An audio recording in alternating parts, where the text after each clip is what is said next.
ஒரு சூப்பர் ஃப்ளஃபியான இட்லி எப்படி பண்ணுறதுன்னு பார்த்துடலாமா? நீங்கள் பாருங்கள், என் கையை வச்சு நான் அதை பிச்சு காமிக்கிறேன். எவ்வளோ சாஃப்டாக இருக்குதுன்னு பார்த்தீங்களா? அவ்வளோ அமிர்தமாக இருந்தது. சாப்பிடும்போது வாயில் போட்ட உடனே கரைஞ்சிருச்சு. செய்கிறதுக்கு இந்த கப்பில் 5 கப் அளவுக்கு இட்லி ரைஸ் எடுத்துக்கலாம். அதை நம்ம தண்ணி ஊற்றி ஊற வச்சுக்கலாம். அதுக்கப்புறமா உளுந்து எடுத்துக்கோங்க. உளுந்தும் இந்த 1 கப் கம்ப்ளீட்டாக ஃபுல்லாக தலை எடுத்துக்கோங்க. அது கூட 2 ஸ்பூன் வெந்தயம் போட்டு அதை மூழ்கிற அளவுக்கு தண்ணி ஊற்றி ஊற விட்டுக்கோங்க. அதை அப்படியே எடுத்து ஃப்ரிட்ஜில் வச்சிடலாம்.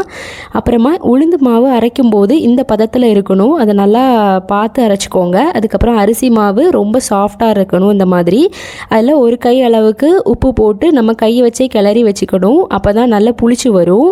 காலையில் எடுத்து நான் பார்க்கும்போது இந்த அளவுக்கு நல்லா மேலே புளிச்சு வந்துருந்துச்சு. அதை பெரிய கரண்டியை வச்சு நான் நல்லா கிண்டி எடுத்துக்கிட்டேன்.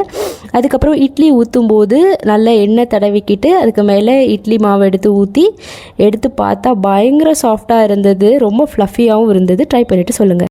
அப்படியே உங்கள் அன்புடன் டி சேனலுக்கு உங்களால் முடிஞ்ச ஆதரவை கொடுங்க. சப்ஸ்கிரைப் பண்ணுங்கள், லைக் பண்ணுங்கள், கமெண்ட் பண்ணுங்கள். அப்படியே அந்த பெல் பட்டனையும் கிளிக் பண்ணிக்கோங்க.